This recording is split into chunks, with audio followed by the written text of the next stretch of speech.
예, 오늘은 사무엘상 17장 이제 후반 부분을 하도록 합니다.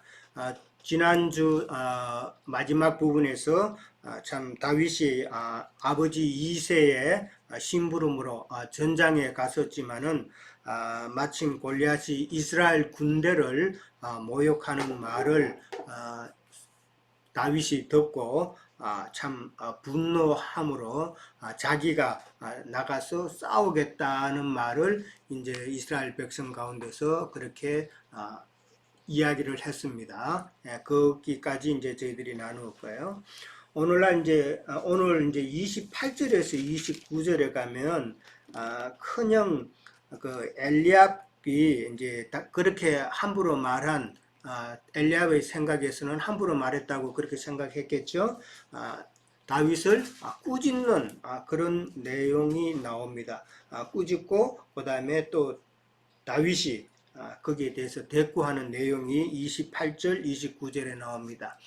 여기 보면 큰형이라고 나와 있습니다. 큰형 엘리압이라고 나와 있는데 큰형이라는 표기를 함으로써 참 엘리압이 참 나이가 많다라는 것을 이제 알려주는 이야기죠. 지금 막내 다윗과는 막내는 이제 8살, 8번째 막내니까 참 뭐 2년씩만 터울을 잡아도 적어도 20년 가까이는 중간에 또 딸이 둘이 있었으니까 적어도 20년 가까이는 터울이 지는 그런 나이니까 참 아버지와 같은 존재죠. 그는 엘리압이 다윗이 이제 전장에 왔을 때 꾸짖습니다.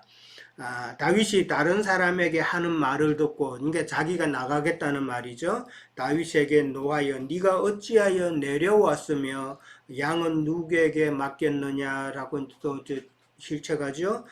나는 네 교만과 네 마음의 완악함을 아노니 네가 전쟁을 구경하러 왔도다라고 그렇게 참 심한 말을 엘리압이 합니다. 다윗에게 노하였다라는 그 분노했다는 말이 이제 나오는데, 이 말이 나오는 것은 26절에서는 다윗이 골리앗의 그 말한 것에 대해서 분노했다라고 나왔죠. 그러니까 다윗의 분노가 나오고, 그 다음에 이제 28절에서는 이제 엘리압이 다윗에 대한 그렇게 노하는 그런 내용이 나옵니다. 두 분노가 이제 대비가 되는 것이죠. 다윗의 그 분노는 참 어이로운 그런 분노이지만은 형 그 엘리압의 분노는 헬과 육의 분노다라는 것을 우리는 쉽게 생각해 볼 수 있습니다. 엘리압이 이렇게 분노했던 것은 좀 이유가 있죠. 우리는 그 지난번에 나누었듯이 사무엘에게 이제 하나님께서 기름을 이제 이새의 집에 가서 기름을 부으라고 했을 때 참 장손 엘리압을 보고 사무엘도 참 기뻐했잖아요. 참 덩치도 좋고 참 외모적으로도 너무 좋으니까 마음에 들어서 참 기뻐했는데 하나님은 아니라고 그랬죠. 그래서 막내 다윗에게 기름을 부었으니까 그 참 시기와 질투의 감정이 엘리압에게는 있을 수가 있었다라는 것이죠. 그것을 이제 생각해서 보면은 그런 섭섭한 감정이 있었는데 다윗이 와서 그렇게 또 함부로 말하는 것 같이 이제 들리니까 감정이 폭발한 것이다라고 그렇게 보시면 될 것 같습니다. 이 이제 왕이 될 수 있는 그런 것을 어떻게 보면 이제 놓쳤으니까 참 섭섭한 마음이 있는데, 우리가 성경에 보면은 이제 야곱이 이제 에서로부터 팥죽 한 그릇에 장자권을 빼앗았잖아요. 그랬을 때에 에서가 분노해서 야곱을 죽이려고 하는 그런 사건을 우리는 잘 알죠. 왕이나 그 다음에 장자권이나 사실은 같은 의미죠. 같은 의미다라고 그렇게 생각하면 될 것 같습니다. 근데 엘리압이 하는 말 중에 참 다윗을 가지고 너는 참 교만하다, 그 다음에 완악하다라는 말을 썼습니다.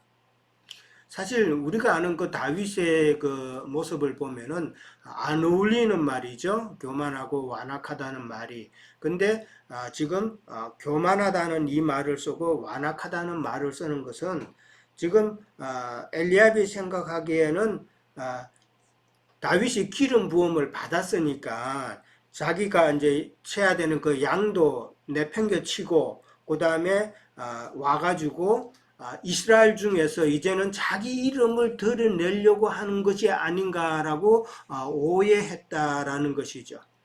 이게 왕이 이제 기름 부음을 받았으니까 언젠가는 왕이 될 건데, 그러면 내 이름도 이제는 좀 드러내야 되지 않겠는가 하는 그런 마음에서 지금 진영에 다윗이 왔다라고 그렇게 엘리압은 생각했다는 것이죠. 그래서 참 교만하다라는 표현을 쓴 것으로 이해를 하고, 그 다음에 완악하다는 말은 전쟁이라는 것이 참 참혹한 그런 모습들이 많은 곳이잖아요. 근데 그런 참혹한 모습을 전혀 무서워하지 않고 오늘 성경에도 보면은 구경하러 왔다라는 표현을 썼죠. 네가 전쟁을 구경하러 왔도다. 그러니까 그런 전쟁을 구경하러 오는 그런 마음이 참 못됐다. 한국말로 이제 말하자면 참 못됐다라는 그런 표현이죠. 예. 그런 완악하다는 표현을 썼는데 그렇게 지금 엘리압은 다윗을 오해해서 그런 단어를 썼다라는 것이죠.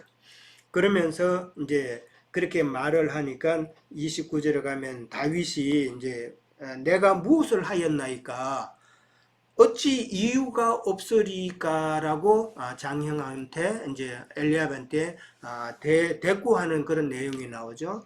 지금 아버지와 같은 입장 장형에게 대꾸한다는 말은 그만큼 지금 다윗의 분노가 강하다라는 그런 의미죠. 네.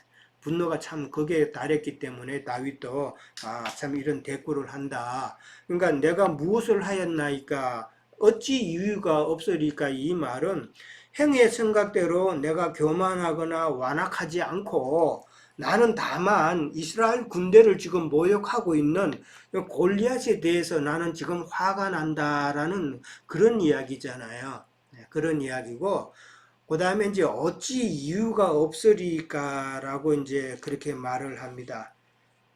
골리앗이 하는 말을 들으니까 이제 내가 아버지가 심부름 보내서 이게 전장에 왔지만은 내가 왜 전장에 왔는가 그 이유를 나는 이제는 깨달았다라는 그런 뜻으로 이해가 됩니다.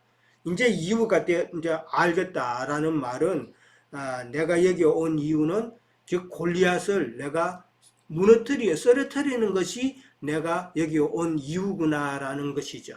그래서 참 내가 골리앗을 죽여야 되겠다라는 그 이야기죠. 그러면서 30절에 돌아서서 다른 사람을 향하여서 전과 같이 말하고 백성들도 또 전과 같이 대답했다라는 말이 나옵니다. 전과 같이 말하겠다는 것은 내가 나가서 골리앗을 쓰러뜨리겠다라고 말하는 것이죠. 그 다음에 백성이 전과 같이 대답한다는 것은 네가 나가서 쓰러뜨리면은 참 사울 왕이 참 상급을 이제 내리는데 그 세 가지 지난번에 우리가 나누었죠. 세 가지 상급이 있다라고 똑같이 이야기했다는 것이죠.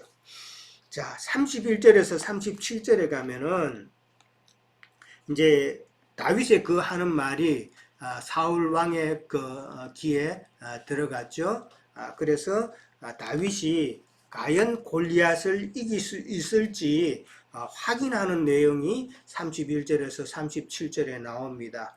그리고 다윗의 그 무용담, 자기가 양을 치면서 어떻게 양을 쳤는가, 사자와 곰을 내가 어떻게 물리쳤는가라는 그런 이야기를 하게 되죠. 그런 이야기를 들은 사울은 이제 그러면 네가 나가서 싸워라라고 허락을 하는 내용이 37절까지 나옵니다. 32절에 가면은 사울 앞에 나갔을 때 다윗은 골리앗의 말에 낙담하지 말 것을 사울에게 먼저 말을 하죠. 참 사실 이거는 지금 골리앗과의 싸움은 진리 싸움인데 우리가 진리를 전할 때에, 영적인 전쟁을 할 때에 참 우리가 가져야 할 마음 자세다라는 것이죠. 사실은 우리가 전도해 봐서 알지만은 낙심할 그런 상황이 되게 많이 생기죠. 상대방이 전혀 안 받아준다든지, 그냥 안 받아주면은 괜찮은데 도리어 공격을 한다든지 이러면은 우리의 마음이 상당히 허터되고 좀 낙담하고 그런 경우가 되죠. 그럴 때에 참 우리가 낙담하지 말아야 될 것을 좀 이 구절에서 우리는 생각해 볼 수 있다. 참 어떻게 보면은 그들을 불쌍히 여기는 마음을 가지면은 참 우리의 낙심이 좀 덜할 수가 있겠죠. 그 다음에 33절에 가면은 사울이 다윗을 이제 떠보는 말을 하게 됩니다. 야, 너는 소년이고 지금 저 골리앗은 어려서부터 용사인데 네가 나가서 싸울 수 있겠느냐라고 이제 떠보는 이야기죠. 시험해보는 이야기입니다. 참 중요한 임무이기 때문에 한 사람이 죽으면은 이스라엘 군대 전체가 지금 다 망하는 상황이니까 아무런 점검 없이 그냥 보낼 수는 없는 이야기죠. 그래서 34절부터는 다윗이 자기가 양을 지킬 때에 어떻게 지켰는가를 설명하는 내용이 나옵니다. 자기가 사자와 곰을 물리친 내용을 설명하는데, 사자와 곰이 나오는 것은 양을 탈취하는 자로 이제 그렇게 묘사가 된 것이죠. 양을 탈취하는 사자와 곰은 세상 교계의 거짓 선지자들이라는 것은 우리가 너무 잘 알고 있고, 성경에서는 땅의 왕족들이다라고 표현이 되어 있고, 그 다음에 계시록에 가면은 큰 음녀의 7머리들이다라고 그렇게 참 표현이 되어 있습니다. 그들은 다 하나님의 백성을 탈취하는 자들이다라는 것이죠. 탈취해서 그들에게 강요하는 것은 헌금을 강요하고, 그 다음에 봉사할 것을 강요하고, 여러 가지 참 많은 일을 할 것을 강요를 하는 것이 세상 예배당에서 그렇게 하는 일들이죠. 자, 물리친 내용은 보면은 만약에 이제 새끼가 그 입에 물려서 빼앗기게 되면은 수염을 잡고 또 빼앗고 또 죽이는 그런 일을 했다라고 그렇게 나오죠. 새끼라는 말은 어린 생명이잖아요. 신자들 중에 생명이 어린 자들은 이제 쉽게 잡아먹힌다라는 진리를 우리는 또 잘 알고 있고요. 여기 수염을 잡고 죽였다고 그렇게 설명을 했습니다. 사자 같은 경우는 숫사자는 수염이 많으니까 수염이 이해되는데, 암사자 같은 경우는 수염이 없잖아요. 수염이 없고, 그 다음에 곰도 수염이 있던가요? 곰도 수염이 없죠. 근데 여기서는 수염이라는 이런 표현을 썼습니다. 수염을 잡고 내가 주겠다라고 하는 것은 지금 어디까지나 지금 영적인 그런 내용이니까, 이 수염이라는 것은 어떤 옛날에 할아버지들이 수염을 기르면은 그 수염이 그 사람의 어떤 권위의 그 상징이고 표현이었잖아요. 그러니까 지금 여기서 사자와 곰을 갖다가 수염을 잡았다라는 것은 악한 자들의 그 권세를 이야기하는 것이죠. 사단의 그 영적 권위를 내가 이겼다라고 그렇게 이야기하는 거라는 것이죠. 그러니까 사자의 그 영적 그 세상 거짓 선지자들을 그들의 그 사탄의 그 영적 권위를 내가 무너뜨렸다라는 것이죠. 이게 교권이라고 그러죠. 신학교 졸업하면은 3권을 받아서 나왔다라고 그렇게 이야기하고 그러는데, 사자와 참 곰은 우리가 이제 맞닥뜨리면 사실 되게 무섭죠. 무섭지만은 그러나 실은 이빨 빠진 아주 힘없는 자들이다라는 것을 우리는 또 간혹 경험을 하죠. 진리 싸움을 목사님들하고 이렇게 하다 보면은, 저는 이게 비즈니스상 이제 목사님들이 이제 가게에 와서 이제 많이 또 출입을 하고 그러니까 간혹 이야기할 때가 있습니다. 그러면 진리 싸움을 해요. 그렇게 이야기를 나누다 보면은 정말 허단이에요. 진리에 대해서. 진짜 진리에 대해서는 허당이다라는 그런 느낌을 많이 가집니다. 그리고 어떤 사람은 아유 오늘 말씀 잘 들었습니다 하고 꾸박 인사하고 가는 사람도 있고 그래요. 그러면은 저 사람은 도대체 교인들에게 뭐를 가르칠 수 있을 것인가 라는 생각도 들죠. 사실은 참 힘없는 자들이다. 그 다음에 이제 36절에 가면은 골리앗을 갖다가 내가 죽인 짐승들 중에 하나나 다름없다라고 이제 이야기를 하죠. 그러니까 골리앗을 이스라엘 백성들을 잡아먹으려는 짐승에 비유했다라는 것이죠. 이제 그런 말을 듣고 이제 사울이 다윗의 그 담대함과 그 용맹스러움에 허락을 하게 되는 것이죠.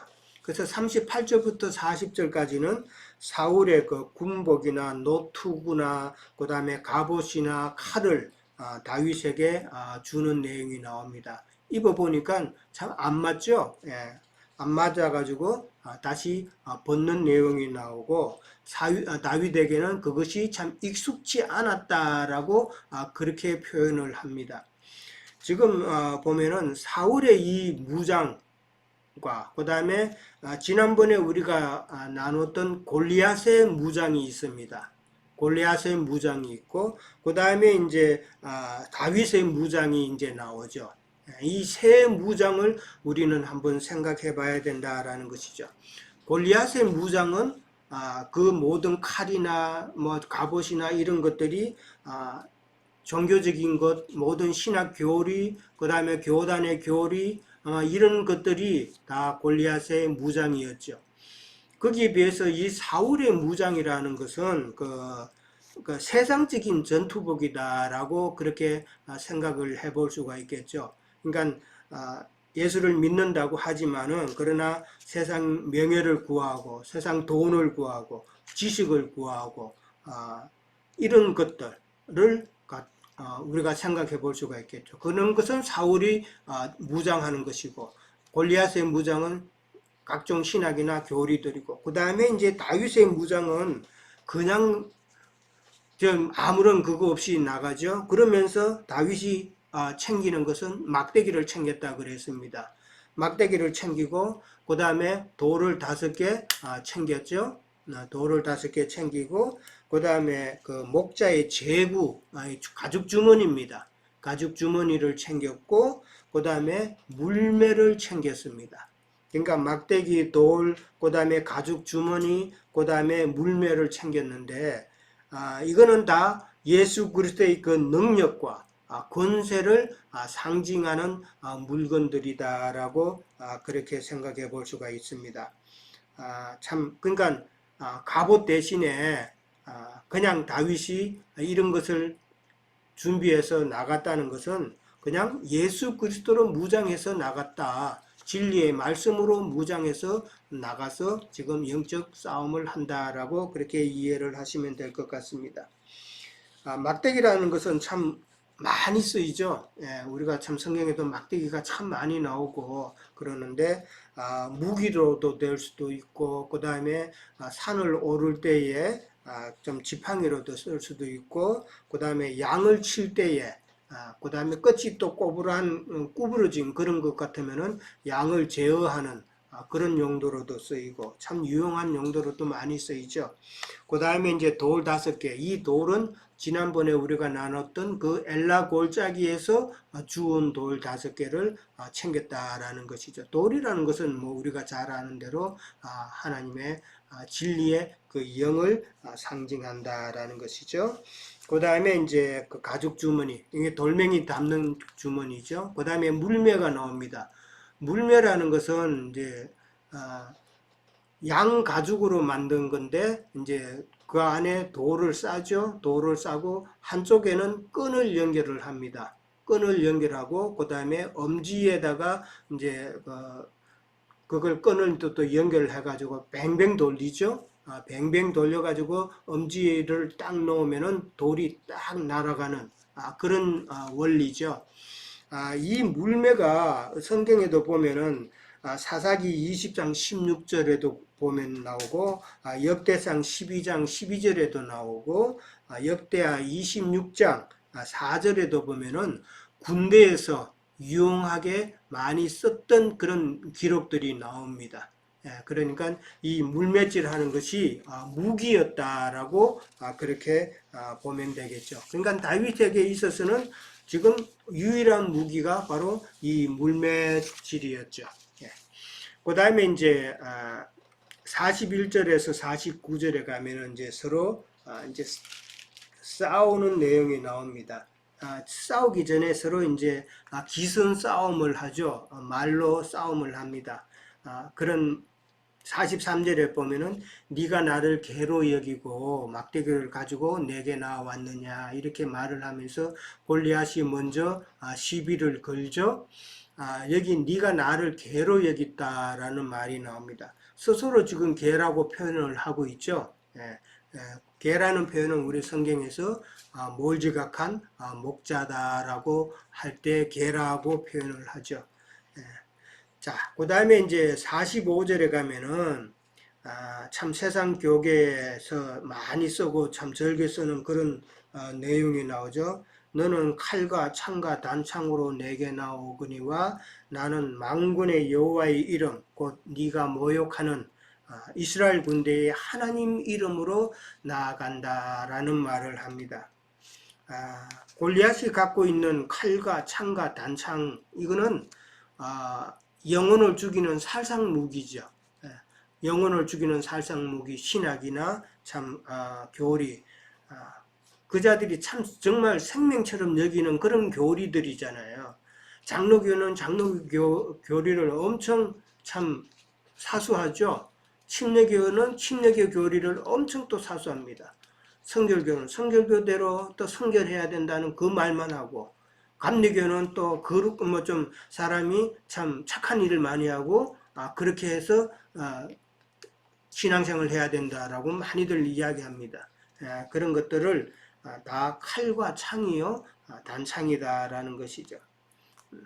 그 다음에 이제 다윗은 나는 만군의 여호와의 이름 곧 네가 모욕하는 이스라엘 군대의 하나님 이름으로 나아간다고 그랬습니다. 이 하나님 이름이라는 것은 이제 살아계신 영과 생명 말씀이죠. 이게 생명의 무기죠. 생명의 무기고 성경에서는 성령의 검이다라고 그렇게 또 표현이 되어 있죠.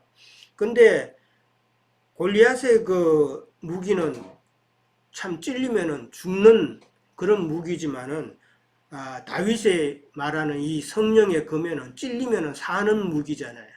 이 차이가 있죠. 참 진리의 말씀에 참 딱 막다트리면은 살게 되는 그러한 모습을 우리는 생각해 봅니다. 우리가 잘 아는 사도 바울이 그런 경우였죠. 참 진리의 빛에 딱 맞았을 때에 사는 그런 일이 있었잖아요. 그것으로 생각해 보면 되고 만군의 여호와다라는 말은 하늘 군대의 총사령관 예수 그리스도 자신이다라고 생각합니다. 자 46절에 가면은 네 목을 베고 블레셋 군대 시체를 공중의 새와 땅의 들짐승들에게 주어서 온 땅으로 이스라엘의 하나님이 계신 줄 알게 하겠다. 네 시체를 블레셋 군대의 시체를 참 하늘의 새와 땅의 들짐승에게 주겠다라는 이런 말을 하는데 이게 계시록 19장에서 실현이 되죠.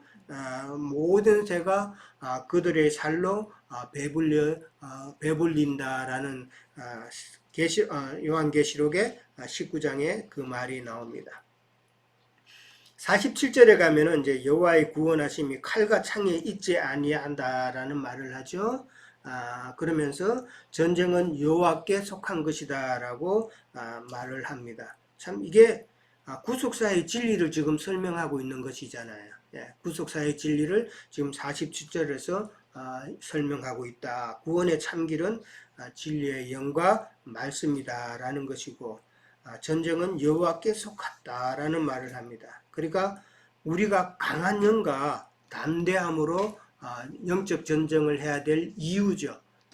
이미 하나님께서 다 이겨놓은 전쟁이다라는 것을 우리는 잘 알고 있습니다. 자, 그 다음에 이제 48절과 49절에 가면은 서로 이제 막 달려가죠. 골리앗은 다윗을 향해 달려오고 또 다윗도 골리앗을 향해 서로 달려갑니다. 이래 서로 달려가야 사실은 다윗이 돌멩이를 던졌을 때에 가속력이 붙어서 더 이제 위험한 무기가 되는 것이죠. 골리앗도 가만히 서 있고 다윗도 가만히 서 있는 상태에서는 돌을 던져봤자 이게 힘이 조금 줄어들죠. 근데 서로 전진하고 다윗도 이렇게 가면은 이 가속력이 붙어서 이게 미사일이 왜 무서운가요? 높은 데서 떨어지면은 이 가속력 때문에 무서운 거거든요. 그래서 폭발력이 더 커지는 건데 지금 그런 표현이다. 다윗도 지금 달려가고 골리앗도 달려가는 내용이 기록이 된 것은 그런 의미를 우리는 생각해 볼 수 있다라는 것이죠. 그러면서 이제 참 돌을 딱 던졌죠. 돌을 던지니까 돌이 이마에 박혀서 땅에 엎드러졌다라는 그런 내용이 나옵니다. 땅에 엎드러졌다라는 말은 이제 하나님의 그 법궤가 블레셋 진영에 들어갔을 때 다곤 신상이 참 하나님의 법궤 앞에 엎드러진 것과 같은 그런 모습을 지금 표현하고자 한다라는 것을 알 수 있습니다. 그 다음에 이제 이렇게 엎드려졌다라는 것은 그 강한 영의 그런 능력을 지금 표현을 하고 있다라는 것이죠. 이마에 돌이 박혔다 그랬습니다. 그러니까 이마라는 것은 정신이잖아요. 그러니까 세상 교리나 신학으로 세뇌가 되었던 정신을 참 진리의 영으로 깨부순다라는 그런 의미로 이마에 돌이 박혔다라고 그렇게 이제 하는 것이죠. 자, 이 골리앗을 이긴 이 다윗의 이 지금 내용은 사실은 예수님께서 이 땅에 오셔서 유대교 지도자들의 그 머리를 깨부순 것에 대한 예표의 사건이잖아요. 예수님께서 이제 이김으로 결국은 또 십자가에 못 박히셨는데 참 좀 우리가 생각해 볼 수 있는 것은 진리 싸움에서 이기는 것은 어떻게 보면은 죽음이죠. 순교죠. 예, 그것을 우리가 또 생각해 봐야 된다. 그러니까 순교한다는 것은 사실은 영적 싸움에서 지는 것이 아니라 이긴다라는 그런 의미가 되겠죠. 예수님의 12제자들이 다 순교를 했는데 그들이 진리 싸움에서 유대인들과의 싸움에서 이겼기 때문에 그들이 제자들을 다 죽였다라고 생각해 볼 수가 있습니다. 그 다음에 이제 50절에서 51절 가면은 다윗이 골리앗을 죽였으나 다윗에게는 칼이 없기에 블레셋 사람 골리앗을 밟고 골리앗의 칼로 참수했다라고 그렇게 나옵니다. 당연히 다윗에게는 참 사람을 죽이는 교리나 신학적인 그런 모습은 없죠. 그런 칼은 없었다라는 이야기입니다. 그 다음에 이제 밟았다라는 것인데 완전한 승리를 지금 표현을 하고 있는 것이죠. 그 다음에 골리앗의 칼로 골리앗을 죽이고 골리앗의 목을 베었다라는 말이 나옵니다. 이 말이 참 중요한 진리죠. 골리앗이 갖고 있던 그 모든 그 자신의 칼로 지금 자신이 죽는다는 그 내용이잖아요. 영적인 의미에서 보면은 각종 신학이나 교리나 그런 것에 근거해서 설교를 하고 교인들을 가르치고 하지만은 결국은 그 칼로 본인들도 죽고 그 다음에 하나님의 백성들도 결국은 다 죽이는 짓을 한다라는 그런 진리죠. 골리앗의 칼로 자기 칼로 죽는다라는 거. 이것을 우리는 잘 기억을 하셔야 될 것 같습니다. 자, 52절에 가면은 이제 블레셋 군대가 도망을 가죠. 추격하는 내용이 나옵니다. 가이와 에그론 성문까지, 그 다음에 부상자들은 가드와 에그론까지 다 널려 있다라는 표현인데 완전한 승리를 했다는 것이죠. 근데 53절에 가면은 이스라엘 자손들이 블레셋 사람을 쫓다가 다시 돌아왔다 그랬습니다. 계속 쫓아가는 게 아니라 53절 중간에 보면 돌아와서 그들의 진영을 노략했다라는 말이 나옵니다. 이게 참 완전 소탕을 참 또 안 하고 지난번에 그 아말렉 그 군사들과의 싸움에서 참 완전히 멸하지 않고 참 좋은 것을 갖고 왔는 것처럼 이게 그들의 진영을 노략했다. 그러니까 블레셋 진영에 가서 그들에게 있는 좋은 것을 다시 노략했다라는 그런 의미죠. 예, 참 좋은 것을 탈취하기 바쁜 그러한 모습을 우리가 보는 것이죠. 이게 아까 사울의 무장에서 봤던 세상 좋은 것으로 무장한 그런 모습이기 때문에 그렇다라는 것이죠. 이 노략했다는 말은 좋은 합법적인 그런 의미에서 좋은 의미에서 노략이 아니라 부정적인 의미에서의 그 노략이라는 뜻을 사용했다라고 그렇게 아시면 될 것 같습니다. 그 다음에 이제 54절에 가면은 블레셋 사람 그 머리, 곧 골리앗의 머리죠. 골리앗의 머리를 예루살렘으로 데려갔다, 가지고 갔다고 그렇게 나옵니다. 54절 마지막에 보면은 그리고 갑주는 자기 장막에 두었다 그랬습니다. 이게 골리앗의 머리를 갖다가 지금 예루살렘으로 가져갔다라는 건데 사무엘하 5장 6절에서 9절에 보면은 지금 당시 그 예루살렘은 지금 여부수 족속이 거주하고 있는 땅입니다. 완전한 지금 다 정복을 못한 상황이잖아요. 아직 그렇기 때문에 예루살렘은 여부수 족속이 거주한 지역이라는 것이 사무엘하 5장 6절에서 9절에 나옵니다. 그런데 이제 여기서는 지금 예루살렘으로 가져갔다라는 말이 나오죠. 그러니까 역사적인 사실과 실제하고는 지금 안 맞는 내용이 나온 것이에요. 참 난해한 부분이죠. 이런 것은 나중에 다윗이 여부서 족속을 다 멸한 후에 예루살렘에서 온 이스라엘의 왕으로 이제 등극할 때에 다윗의 첫 전투 승리를 기념했다라고 그렇게 우리가 볼 수 있는 것이죠. 그러니까 지금 사무엘이 지금 이렇게 쓴 것은 후일에 될 일을 갖다가 지금 미리 서술했다라는 것이죠. 나중에 온 이스라엘이 왕이 되어서 좀 왕으로 등극했을 때에 그때에 될 일을 갖다가 이제 그러니까 예루살렘을 그때 정복할 걸 갖다가 지금 미리 지금 서술을 했기 때문에 다윗의 그 완전한 승리를 지금 골리앗을 이긴 그 승리를 강조하기 위해서 이런 식으로 표현을 했다라고 볼 수 있다는 것이죠. 그 다음에 이제 갑주는 자기 장막에 두었다. 근데 갑주라는 말은 골리앗의 그 모든 전투 장비를 이야기하고 있습니다.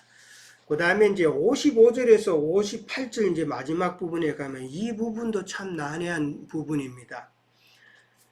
싸우러 나갈 때에 다윗이 싸우러 나갈 때에 사울이 군사령관 아브넬에게 질문을 합니다.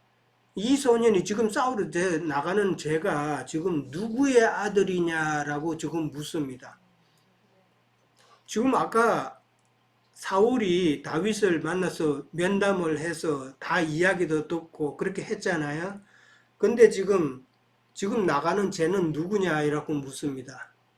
참 이해하기 어렵죠. 예. 그리고 그 다음에 다윗이 골리앗의 그 수국 머리를 갖다가 이제 손에 든 채로 아브넬의 인도를 따라서 사울 왕 앞에 나갔을 때도 누구의 아들이냐라고 묻죠. 예. 이게 사울이 다윗을 몰라서 하는 이야기가 아니죠. 이걸 갖다가 문맥으로 뜻을 갖다가 맞춰서 왜 이렇게 이해를 하려고 하면은 참 어려운 것 같습니다. 근데 이거는 싸우러 나갈 때는 사울이 생각하기에는 당연히 자기 갑옷은 안 맞았지만은 왜냐하면 안 맞을 수밖에 없죠. 사울은 덩치가 크잖아요. 키가 한 어깨 위로 하나가 더 있다고 그랬는데 머리가 그만큼 안 맞으니까 다윗이 입을 수가 없죠. 그런데 그건 안 맞았지만 당연히 싸우러 나갈 때는 전신무장을 하고 나갈 것이다 하는 생각을 가졌던 것이죠. 그런데 아무런 무장도 없이 나가니까 너무나도 황당해가지고 지금 황당한 상황이 되니까 지금 쟤 누구야 이렇게 질문을 했다라고 볼 수가 있는 것이죠. 그런 맥락에서도 보면은 지금 골리앗을 도무지 이길 수 없는 다윗인데 골리앗의 수급을 가지고 지금 자기 앞에 떡 나타나니까 평소 알던 다윗의 모습이 아니죠. 다윗의 그런 모습이 아니기 때문에 사울은 자기가 참 믿기지 않는 상황이다라는 것이죠. 그런 믿기지 않는 상황에서 놀라움의 표시로 너 도대체 누구의 아들이냐라고 이렇게 했다라고 이제 생각해 볼 수가 있는 것이죠. 예. 이게 그렇게 생각하지 않으면은 분명히 사울이 다윗을 잘 알고 있는데 누구의 아들이냐고 모르는 것처럼 그렇게 이야기를 할 수는 없다라는 것이죠. 우리도 그런 경우가 있잖아요. 만약에 내가 잘 아는 사람이 지금 이 비슷한 상황이 됐으면은 도저히 안 될 일을 갖다가 만약에 누가 했다 그러면은 이 참 놀랍잖아요. 야, 너 도대체 누구 아들이야? 이런 식으로 물을 수 있잖아요. 예. 너가 아버지 누구냐? 뭐 이런 식으로 묻는다는 것이죠. 그런 식으로 이해를 하시면은 이 구절이 이해가 될 것 같습니다. 하나님께서 이 전쟁을 일으키시고 골리앗을 또 내세우고 그런 골리앗을 다윗이 참 이기게 하신 것은 다윗이 기름을 받은 후에 전쟁을 통해서 참 하나님께서 그를 택하셨다. 하나님께서 그를 기름 부으셨다라는 것을 더 확증하는 사건이 되었다라는 것을 이야기하고 있는 것이죠. 저는 가능한 조금 짧게 하려고 했는데도 조금 길었습니다. 여기까지 하겠습니다. 자, 다른 분? 세밀한 이해가 우리가 참 더 이렇게 밝히 한 걸음 더 나가고 더 이렇게 진리 안에서 밝아지는 것 같습니다. 그렇습니다. 우리 다윗은 정말 주님과 동행하는 자로서 평소에 많은 그 어려서부터 주님과 함께 이렇게 그 양을 치고 또 우리 유영진이 증거해 주신 것 같이 비유로 사자의 그 침범과 곰의 그 양들의 침범을 잘 물리치고 또 이렇게 사수했던 것 같습니다.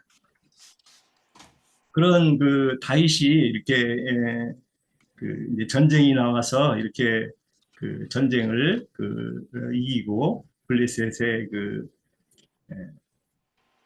전투를 이렇게 잘해서 또 그 골리앗을 물리치는 이런 장면을 생각할 때 우리가 영적 전쟁에 대한 구약에 이렇게 그 육적 전쟁이 이렇게 오버랩되는 것 같습니다. 그래서 저는 이제 이 구절을 보면서 그 주님이 이제 그 베드로와 그 기도에 있을 때 잡혀갈 때가 있었죠. 그 마태복음 26장 53절인데 26장 53절 52절 이 예수께서 이르시되 네 칼을 도로 칼집에 꽂으라 칼을 가진 자는 다 칼로 망하느니라. 아까 우리 유영기님이 그 칼로 망한 그 골리앗을 이렇게 증거해 주셨는데 너는 내가 내 아버지께 구하여 지금 12군단 더 되는 천사를 보내시게 할 수 없는 줄로 아느냐. 이렇게 이제 천사의 군대를 이렇게 말씀하시면서 하늘의 그 군대를 우리가 이런 말씀을 통해서 이해할 수 있는 것 같습니다. 우리 뭐 형제님 요즘 민수기를 통해서 하늘의 그 새 예루살렘 성을 하는 민수기의 그 하늘의 군대에 대한 이스라엘 그 각 지파의 진열 또 행군 이렇게 그런 것들을 우리가 구상하면서 읽으면 증거를 들으면서 이런 말씀과 우리가 같이 이해할 수 있을 것 같아요. 그래서 마가복음 5장을 제가 또 한번 보겠습니다. 마가복음 5장 8절인데 이는 예수께서 이미 그들에게 이르시되 더러운 귀신아 그 사람에게 나오라 하셨습니다. 이에 물으시되 내 이름이 무엇이냐 이르되 내 이름은 군대니이다 우리가 많으니이다 하고 자기를 지방에서 보내시기를 마가하고 마침 거기 돼지 큰 떼가 산에서 먹고 있는지라 이렇게 해서 그 군대에 대한 그 사탄의 군대가 실제 이 세상에서의 종교계를 이렇게 다스리는 그 사탄의 마귀 군대를 우리가 이해할 수 있을 것 같습니다. 그래서 13절, 5장 13절 허락하신데 더러운 귀신들이 나와서 돼지에게로 들어가며 거의 2,000마리가 되는 떼가 바다를 향하여 비탈길로 내리다가 바다에서 몰살을 했다 이렇게 이제 증거를 하고 있는데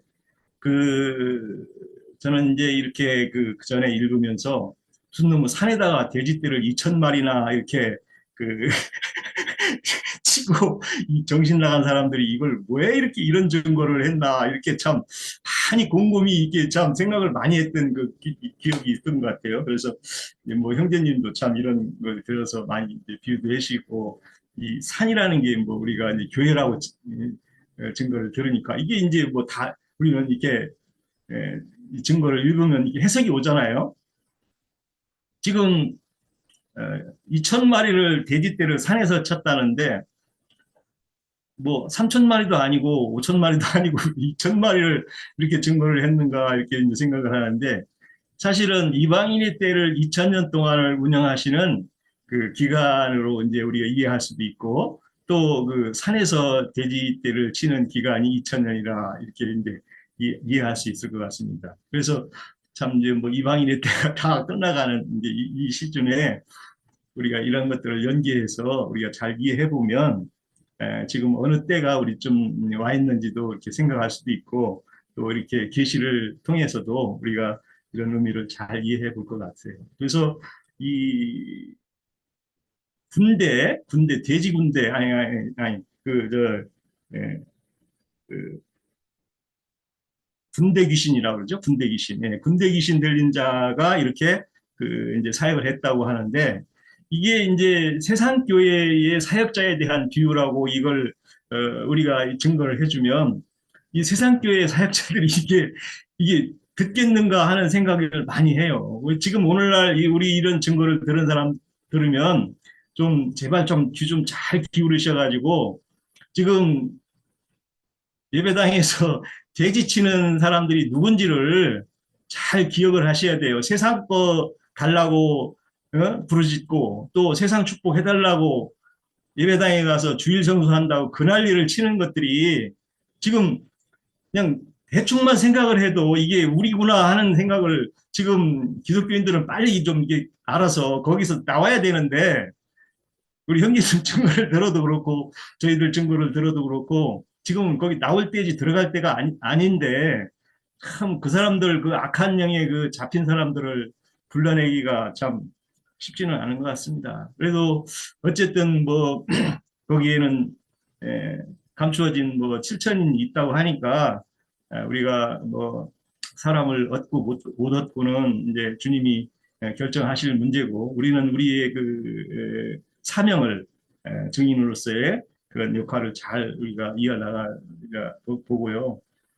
그래서 그게 이제 아까 들깨 얘기도 나왔는데 개 얘기도 나오고 그래서 이런 사명을 잘 하는 사람은 이제 갈레보로 옆에서 집게죠. 집게. 그 수가성 여인이 뭐 그 주님한테 이렇게 부스러기 떡을 요구하실 때 그 네 믿음이 크다 이렇게 이제 칭찬도 들으셨는데 우리는 주님 안에서 이게 집게로서 훈련을 잘 돼가지고 정말 주님 집을 잘 지키는 정말 충성된 개로서 해야 되고 또 들개들은 뭐 형제님 가끔 알아듣지도 못하는 소리를 낸다는 게 이제 들개들이라는데 아까 우리 예, 영업장에 그 목회자들 그 목사님들 오신다고 얘기했는데 그들이 짓는 소리는 정말 이 들깨 울음소리라 이게 뭐 목사님들 이런 얘기 들으면 내가 지금 들깨로 소리하는 거를 잘 생각하세요. 인간적인 교훈과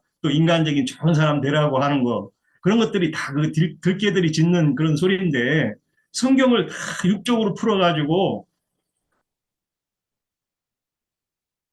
세상의 교훈으로 그걸, 바닥 교훈으로 그걸 하는 그 사람들이 정말 돼지 치는 자들이고 돼지 쳐봐야 기업도 없고 그거 나중에는 결국은 바깥 어둠에나 잘해야 바깥 어둠이고 아니면 마귀 사탄 나라의 지킴이나 하는 사람들로 될 건데 참 그걸 빨리 돌이켜야 되는데 이 영적 어둠이라는 게 정말 빨리 물러가기를 주님 나라가 세워지기를 우리는 에, 고대하고 또 그런 사명을 잘 감당하는 우리 지체들이 되어야 되겠습니다. 마치겠습니다. 예, 계속해서 이어주시죠.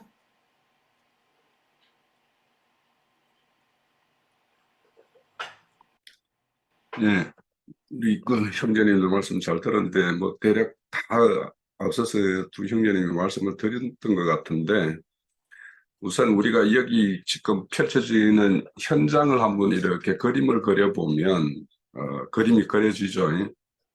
어린 소년이 큰 군대를 이렇게 양진영이 대치하고 있는데 에, 이렇게 앞서서 이렇게 행하는 어떤 모습이 이제 겉으로 보면 기고만장한 모습일 수도 있어요. 철없는 모습일 수도 있고 그런 모습일 수 있죠. 그런데 이제 17장의 내용은 우리 16장의 그 기름 부을 때 그 하나님께서 사울에게 일러준 것이 있는데 사람은 애묘를 보거니와 나 여호와는 중심을 보느니라 이렇게 말씀을 하셨어요.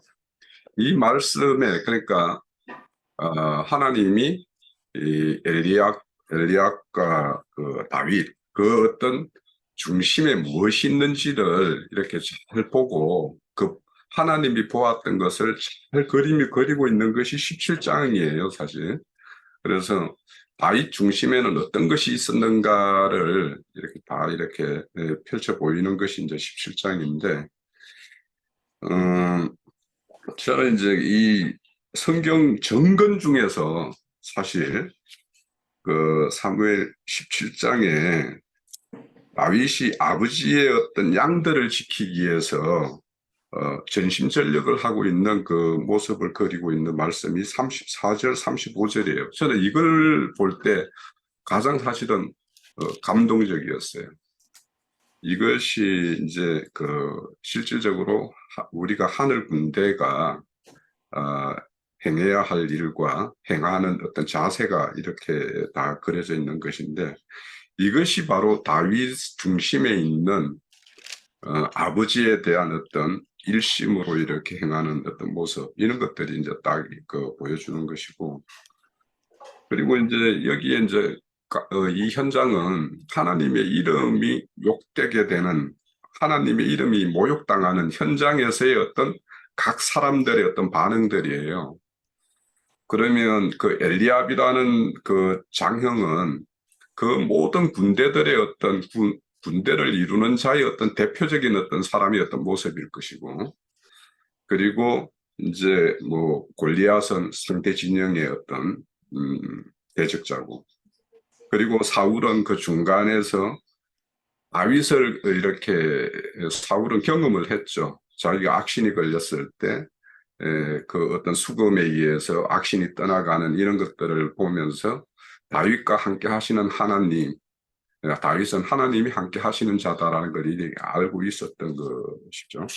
그래서 그런 어떤 상황에서 사람들이 이렇게 펼쳐가는 어떤 모습들인데 우리가 이런 중에서 이제 우리가 어떤 믿음, 어떤 신앙의 어떤 그 실행 이런 것들을 행할 것인가 하는 것들을 이제 잘 이렇게 비춰주는 것 같아요. 그래서 아까 그 감동적인 모습은 그러니까 아버지의 양들을 이렇게 취하여 가는 어떤 들짐승들에 대하는 어떤 다윗의 모습은 우리가 창세기 14장에 보면 아브라함이 아버지의 어떤 손인 롯이 이렇게 잡혀갔을 때 그들을 이렇게 다시 회복시켜서 이렇게 다 이렇게 돌아오는 어떤 그런 모습들이 잘 그려지고 있죠.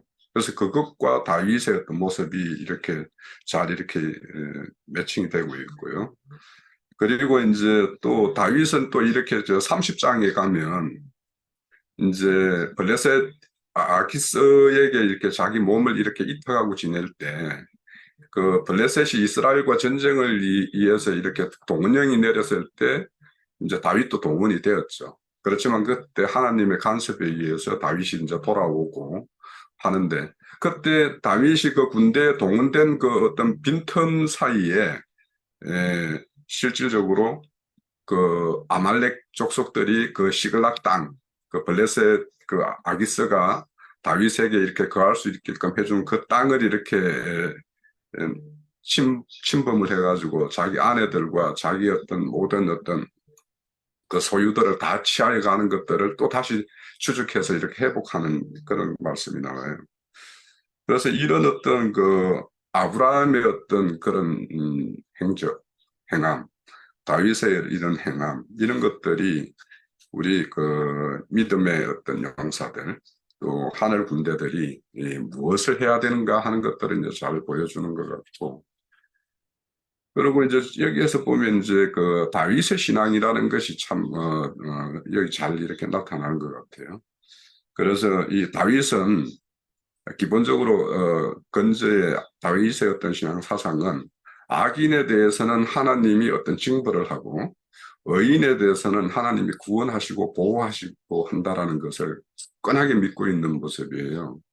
그래서 이런 어떤 내용은 다윗이 이제 시편 3편에 보면 이 압살롬의 반역에 의해서 이제 다윗이 궁을 비우고 이제 떠나서 이렇게 피신하는 어떤 상황에서도 절대적으로 하나님에 대해서 이렇게 자신의 어떤 현 상황, 그러니까 아들의 어떤 반역에 의해서 이렇게 피신해야 되는 어떤 그런 상황에서도 하나님에 대한 어떤 기도드리는 내용들을 보면 절대적으로 자신에 대한 어떤 안녕을 하나님께 이렇게 구하고 스스로 이렇게 확신을 하는 어떤 그런 모습들을 잘 그려지고 있어요.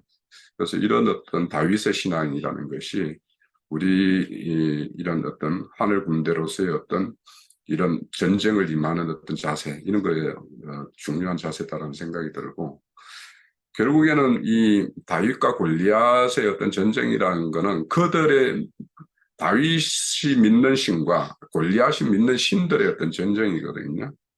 그래서 이런 전쟁을, 그러니까 우리가 이렇게 전도를 한다든지 뭘 한다든지 할 때 이것을 어떤 영적인 전쟁이나 전도나 이런 것들을 나의 어떤 일이냐 아니면 하나님의 일로 바꾸느냐 하는 것은 굉장히 중요한 일이라고 생각을 해요. 그래서 이 다윗이 이런 모습들을 보면 다윗이 지금 이렇게 앞서서 싸움터로 이렇게 나가고 이렇게 행하지만 이 싸움은 하나님의 싸움이다라고 이렇게 딱 전제를 딱 하고 전쟁을 임하거든요. 그래서 우리가 어떤 진리 전쟁을 하든 영적인 전쟁을 하든 할 때 이 전쟁을 나의 전쟁이냐 하나님의 전쟁으로 바꿀 것이냐, 이거는 굉장히 중요하다는 생각이 들어요. 그래서 우리가 그래서 이제 다윗이 이렇게 나가는 것은 전적으로 하나님의 능력과 하나님의 어떤 보호를 딱 믿기 때문에 이렇게 행할 수 있는 것인데, 우리가 앞서서 이렇게 사무엘 7장에 보면 미스바에서 이렇게 블레셋과 다시 한번 전쟁을 할 때, 그때 보면 기도와 미스바에서 만나서 모여서 기도하고 번제 제사를 지내고 그거 외에 하는 게 없어요. 그런데 하나님이 블레셋에게 큰 우박을 내려가지고 그들을 다 이렇게 흩어지게 함으로 인해 가지고 이제 사무엘이 이렇게 승리를 하게 되는데, 그런 전쟁들도 우리가 이렇게 보면 그런 어떤 기도와 제사를 지낸다고 하는 거는 전적으로 하나님께 이 모든 것을 다 상황을 맡기는 어떤 그런 것을 이제 전제를 하고 있거든요.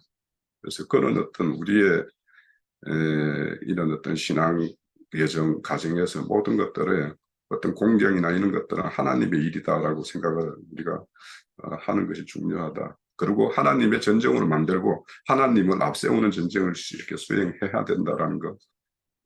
그거죠. 그게 이제 우리가 다 알고 있어요. 알고 있는데 실질적으로 그 상황이 되면 그렇게 하느냐 안 하느냐는 또 실전형이냐 아니면 늘 연습하고 마는 형이냐 이런 것이 있어요. 그래서 우리가 스포츠에도 보면 실전에 강한 사람이 있고 연습에 강한 사람이 있어요. 연습 때는 엄청나게 잘하는데 실전에 뭐 가면 그냥 쫄아가지고 못하는 사람이 있어요. 네? 그래가지고 이제 우리가 이렇게 그 스포츠 훈련을 시킬 때 이런 말이 있어요. 연습은 실전같이, 실전은 연습같이 이렇게 이야기해요. 뭐냐면 연습을 실전같이 하라는 거는 진지하게 이제 해야 되는 거죠. 연습을. 그런데 이제 그 실전을 연습같이 한다라는 것은 그런 어떤 부담감을 다 던져버리고 내 스스로 평소 때 열심히 했으니까 내 연습한 만큼 뭐 내 기량이 나오겠지 이렇게 믿고 해야 되는 거죠. 그러니까 지금도 다윗이 그런 어떤 공과 사자와의 어떤 전투에서 이긴 경험이 없었다라면 이 골리앗에게 나가서 자기가 당당하게 이렇게 해서 할 수 있었겠냐라는 거예요. 자기가 공과 사자를 아버지의 어떤 양들을 지켰고 지키게 해주신 하나님을 경험했기 때문에 그 경험이 진짜 하나님의 어떤 능력에 대한 절대적인 신뢰와 이런 확신 이런 것 때문에 이제 이런 어떤 전쟁을 수행하는 모습을 우리가 잘 볼 수가 있어요. 또 이제 만약에 이렇게 골리앗과 전투에서 다윗이 굉장히 뭐 이렇게 용사라고 할 수 있는 어떤 풍물을 가지고 있는 사람이 나가서 싸워서 이기면 그것이 어떻게 생각하겠어요? 뭐 다윗도 만만치 않은 인물이야. 뭐 이렇게 이야기했을 텐데 골리앗은 거인인데 육척에 한 뼘이 더 있는 사람인데 그 사람을 상대하는 다윗이 어린애가 나가서 싸워서 이겨야지 그게 하나님의 영광이고 하나님의 능력에 의해서 하나님의 찬송을 받지. 그래서 우리 고린도전서에 보면 그런 말씀 나오잖아요. 주님이 부르신 자 중에 지혜 있는 자가 누가 있냐, 학문 있는 자가 누가 있냐, 그러잖아요. 그런데 하나님은 약한 자를 불러서 강한 자를 이렇게 부끄럽게 만들고 그렇게 말씀하시잖아요. 그러니까 지금 다윗이라는 어떤 사람, 이 사람 속에 그 하나님의 더 강한 흔들림 없는 어떤 믿음을 이렇게 정착시켜서 결국에는 골리앗과 같은 거대한 어떤 적들을 이렇게 물리치는 어떤 모습을 이렇게 볼 수가 있어요. 그래서 우리가 이런 어떤 하나님이 이렇게 이름이 욕되게 하는 것에 대한 어떤 의로움, 분노 이런 거에 대해서는 우리 이 형제님들 보면 이제 참 그런 것들이 느껴지는 데가 많은데 그것들이 이제 분노에서 끝나는 것이 아니라 이것이 전쟁에서 어떤 승리로서 이렇게 매듭을 짓기 위해서는 평소 때 우리가 어떻게 준비되어 있는가에 따라서 딱 결정이 되는 거겠죠. 그리고는 이제 하나님은 그런 자, 그런 이렇게 준비된 자의 어떤 작은 능력, 그러니까 다윗은 물매를 많이 던졌겠죠. 또 막대기로 양들을 다른 길로 가는 양은 바른 길로 이끌기도 하고 들짐승을 이렇게 쫓아내기도 하는 어떤 그런 경험들이 있었어요. 그런 것들을 이렇게 하나님 앞에 이렇게 드렸을 때 하나님은 거기에다 하나님의 능력을 더해서 이런 큰 기적과 같은 일을 이렇게 만들어내는 걸 우리가 알 수 있습니다. 그래서 그거는 우리가 성경에 보면 오병이의 기적, 뭐 칠병이의 기적, 그거 보면은 그 작은 헌신을 하나님이 축복해서 큰 어떤 이적과 기적을 이렇게 만들어내는 것을 우리가 볼 수가 있습니다. 그래서 우리가 17장을 보면서 진짜 전쟁은 하나님에 속한 것이다라는 것. 그러니까 절대 전쟁은 하나님이 아니면 일어날 수 없는 일이고 하나님에 의해서 주관되는 것이고 하나님에 의해서 승패가 결정되는 것이다라는 것을 우리가 17장을 통해서 알 수가 있을 것 같고요.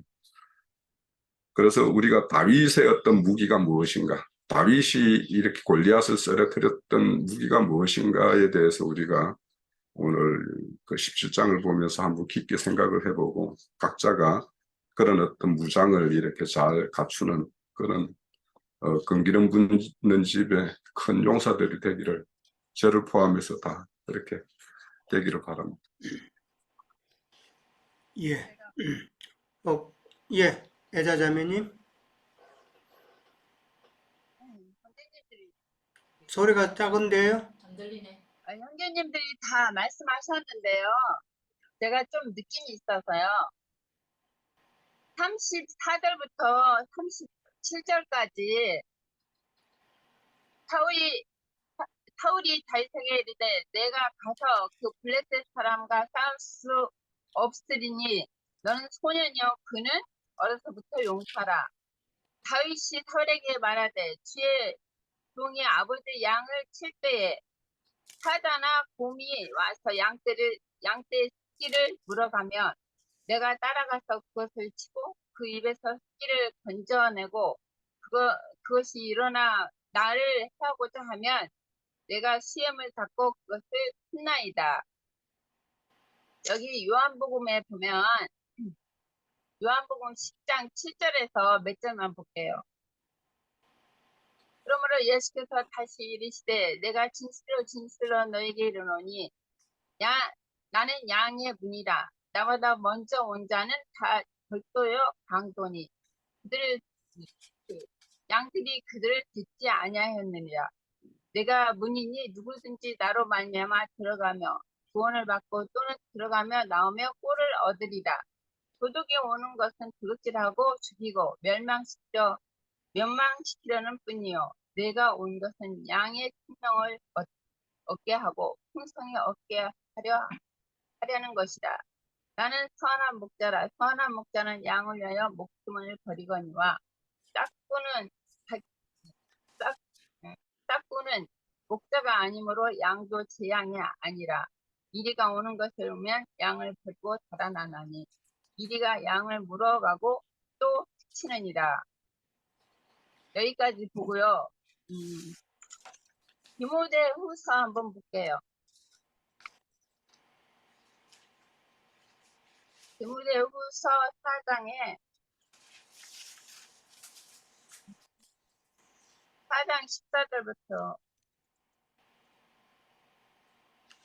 우리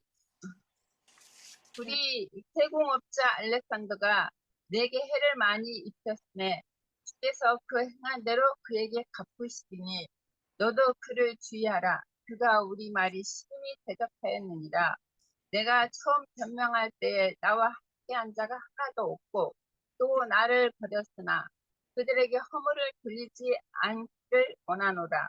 주께서 내 곁에 서서 나에게 힘을 주심은 나로 말미암아 선포된 말씀이 온전히 전파되어 모든 이방인들이 듣게 하려 하시니 내가 사자의 입에서 건짐을 받았느니라. 주께서 나를 모든 악한 일에서 건져내시고 또 나의 천국에 들어가기까지 구원하시리니 그에게 영광이 세세토록 무궁할지어다. 아멘. 이렇게 말씀하셨거든요. 이게 사무엘상 보는 10장에 그 28절부터 말씀하셨는데 제 느낌은 이제 여기까지니까 저기 성경을 읽었습니다. 예. 다른 분 없으면 우리 장로 형제님 마무리 좀 해주시겠습니까?